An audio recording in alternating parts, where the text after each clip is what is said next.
strike sparring. So this is going to seem a little unusual because this is not like most jiu-jitsu schools.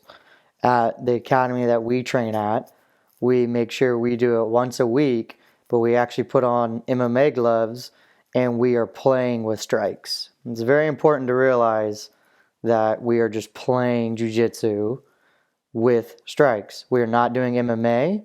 We are not trying to knock each other out. We are not playing in a cage.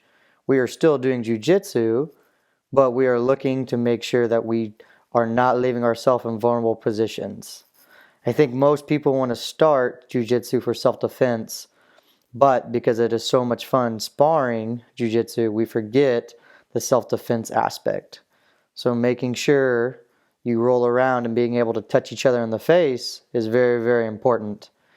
Now, with that, here we go. So, I've mounted Jason. You guys saw us playing around a little bit from open guard.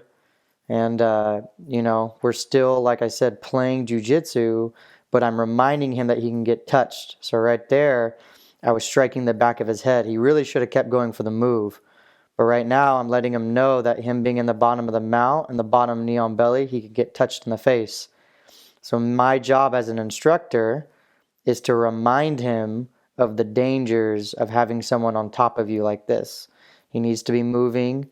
He needs to be trying to escape. He cannot pause.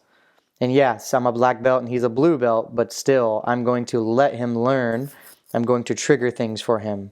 So right there, I tried to touch his face. He does a great job of holding my sleeves, and look at there. He was able to sweep me. That was a great double ankle sweep for when I stood up. He had my sleeve, so it limited the punches. He dropped down and immediately swept me. Beautiful. Good job, Jason. So now he's trying to come on top, and I am wrapping a leg lock right there. He stayed on top for too long. He should have been trying to go away, but I get the heel hook and I made him roll. So looky there. Leg locks, heel hooks with strikes. Still can be done. There are places where you can get punched with leg locks, and there are places where you are safer. But from this position, because Jason was turning away from me, I was not being punched. It would have been very hard for him to reach me in the face right there by the time I would have ripped his heel off. Obviously, he taps because he knows he was caught, and then we move on. Also notice how we are in the gi striking each other. It's unrealistic to think that you are going to be able to protect yourself with just shorts and no shirt on. That's MMA. We are in here. People can grab you by the gi. They can pin you down with your clothes, pin you down to the ground, grab your sleeves. It's a whole nother dynamic. If you've never done it before, I highly suggest you try it. So right here, I'm playing a little open guard. I tried to sit up sweep, but he didn't want me to sweep him, so I shifted over, and now I'm taking his back. So right here, I'm striking him, letting him know that he can be hit. He needs to move. He can't stay in that turtle position. This is where sometimes jiu-jitsu habits can be our downfall because he's too patient. He needs to be turning. Like I said, even though I'm a black belt, he can still move. If I'm punching him, that means I'm not controlling him. So he needs to recognize that and be able to move. So right there, he's doing a great job at hand fighting.